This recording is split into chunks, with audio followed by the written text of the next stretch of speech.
अगर मेरे को पता चला, मान साहब को पता चला कि कहीं किसी ने कुछ गड़बड़ की, तो फिर एक भी मौका नहीं देंगे, वहां मौके की कोई गुंजाइश नहीं है। आपको हमने जो काम दिया, आपने टारगेट पूरा नहीं किया, हम आपको एक मौका देंगे, दो मौका देंगे, लेकिन अगर आपने कहीं गड़बड़ की तो पहले मौके में ही सख्त से सख्त सजा मिलेगी। जो सजा जनता को मिलती है उससे दुगनी सजा अपने वालों को मिलेगी। नमस्कार जी, मैं आज एक बहुत बड़ा ऐलान करने जा रहा हूं। जैसा कि सबको पता है कि आम आदमी पार्टी सच्चे दिल से ईमानदार पार्टी है। आम आदमी पार्टी एक एंटी करप्शन आंदोलन से निकली हुई पार्टी है और आम आदमी पार्टी की दिल्ली और पंजाब की सरकारें तहे दिल से ईमानदार सरकारें हैं। हम एक पैसे की भी हेरा फेरी बर्दाश्त नहीं करेंगे।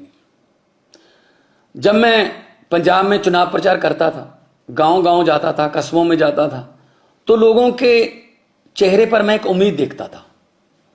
लोगों की आंखों में एक उम्मीद मुझे नजर आती थी कि शायद कोई आएगा जो हमें भ्रष्टाचार की इस दलदल से बचाएगा।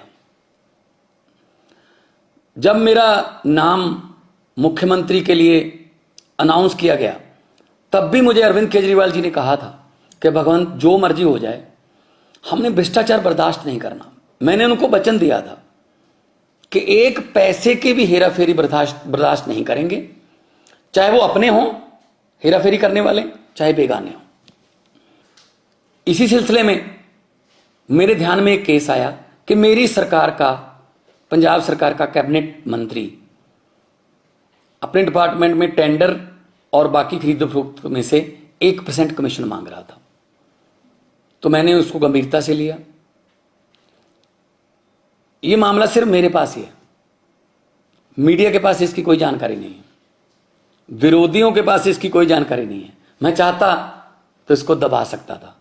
अगर मैं ऐसा करता तो मैं लाखों करोड़ों पंजाबियों का दिल तोड़ता जिन्होंने मुझ पर यकीन किया। तो मैं अपनी पार्टी की जो विचारधारा है उसके भी खिलाफ होता। और मैं एक्शन लेने जा रहा हूं। उस मंत्री का नाम है डॉक्टर विजय सिंगला, जो कि सेहत मंत्री पंजाब में कैबिनेट में थे। जब मैंने उनको ये सबूत दिखाए तो उन्होंने अपना गुनाह कबूल भी किया। तो हम चाहे अपने हों चाहे बेगाने हों, जीरो टॉलरेंस है हमारी रिश्वतखोरी के खिलाफ। मैं सबको कहना चाहता हूं कि अब सिस्टम बदल गया है। चाहे आप अफसर हो, चाहे पंजाब में किसी राजनीतिक पद पर हो, चाहे विपक्ष में हो, चाहे सरकार में हो, अब सिस्टम बदल गया है। अब 1 रुपए की भी हेरा फेरी नहीं चलेगी। हम 1%, लोगों का 1% पैसा भी बचाएंगे। लोगों की जेबों पर डाका नहीं डलने देंगे। और यह इतिहास में दूसरी बार हो रहा है। 75 साल इतिहास हो गया देश का, आजादी को बाद 75 साल हो गए। यह दूसरी बार हो रहा है इतिहास में। पहले 2015 में अरविंद केजरीवाल जी ने अपने फूड सप्लाई मिनिस्टर को 5-6 लाख रुपया ऑडियो पर मांगते हुए, उसी ऑडियो को सुनकर उनको मंत्रिमंडल से बर्खास्त किया और केस सीबीआई को दिया। और आज पंजाब सरकार ये फैसला लेने जा रही है। कुछ विपक्षी पार्टियां वाले ये सवाल उठा सकते हैं कि जी देखो, 2 महीने में ही भगवंत मान की सरकार में एक करप्ट मंत्री पकड़ा गया। मैं उनको ये बताना चाहता हूं कि उस पर एक्शन भी मैं ही ले रहा हूं। इससे पहले कई मुख्यमंत्रियों ने ये कबूल किया था कि मेरे मंत्रिमंडल में बहुत से मंत्री जो हैं माफिया से जुड़े हुए हैं और करप्शन करते हैं, लेकिन उन्होंने कोई एक्शन नहीं लिया। लेकिन आम आदमी पार्टी कट्टर ईमानदार पार्टी है।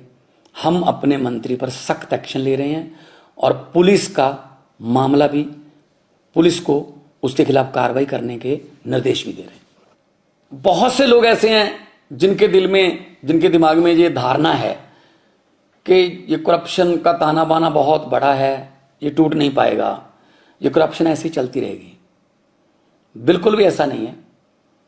अगर नीयत सच्ची हो सब कुछ हो सकता है। अरविंद केजरीवाल जैसे भारत मां के सपूत हों, जिन्होंने पार्टी ही एंटी करप्शन मूवमेंट से निकलकर बनाई, और उनके साथ मेरे जैसे हजारों वतनप्रस्त सिपाही हों, तो ये देश बदल सकता है। भगत सिंह जी को ये कभी भी चिंता नहीं थी आजादी कैसे आएगी, उनको चिंता ये थी कि आजादी के बाद देश कौन से हाथों में जाएगा, कहीं फिर तो नहीं लूट मचेगी। लेकिन हम भगत सिंह के सपनों की आजादी को घर घर तक पहुंचाने के लिए वचनबद्ध हैं। इसी सिलसिले में हमने ये एक्शन लिया है।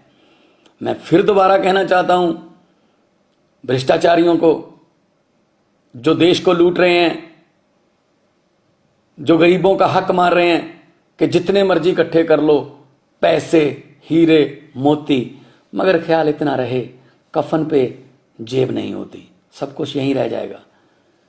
तो करप्शन फ्री कंट्री बनाना अरविंद केजरीवाल जी का सपना है, और देश को आगे बढ़ाना उनके सभी हजारों लाखों की गिनती में सिपाहियों का सपना है। इनकलाब जिंदाबाद।